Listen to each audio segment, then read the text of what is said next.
Sarah Reader and I'm a Service Strategy Manager.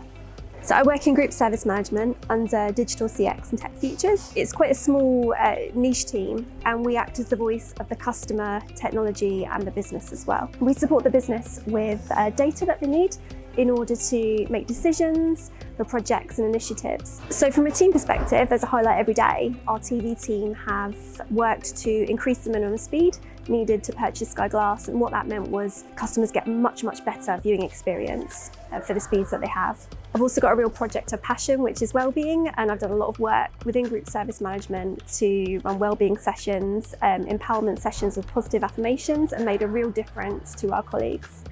It's come about because it's something I'm really passionate about. I've had anxiety in the past. For the longest time, it was something that people just don't talk about, and actually we should. It should be as commonplace to talk about as talking about having a cold or a cough. But I just think if you come to work, you should be able to feel like yourself. And if you don't feel like yourself, you should be able to talk about it. So I think it's a place to work like no other. We've got amazing employee networks. We've got LGBTQ+, Women at Sky and Multiculture, to name a few. Really being yourself is celebrated. This was really kind of brought home to me when I went to a conference last year and a lady came up to me and said, "I really love your hair, it's so red and I wish I could do that." I said, "Well, why don't you?" And she said, "I would never be allowed it at work." And I thought, my God, that doesn't sound like a nice place to work. And it really kind of hit home that working here is great and I can be myself. I haven't been to any of the LIFT conferences. I've had opportunities off the back of it. I think it's had a huge impact, not just on myself, but also on my female colleagues.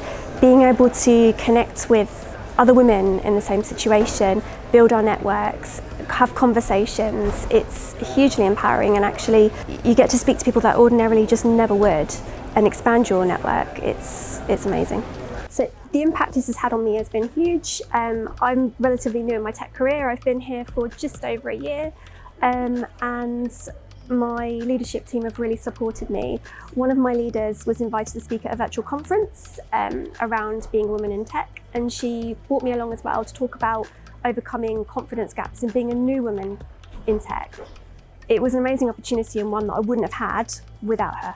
It was incredible to hear from amazing, empowering women who actually are going through exactly the same inner worries as I do. It means a lot, and it's, you know, having that connection and being able to go to those events, it's incredible. So I think it's about kind of, as you move up in your career, making space and lifting up the next cohort of women with you in whatever opportunity you have. If you could help someone in some small tiny way, like, I think you absolutely should.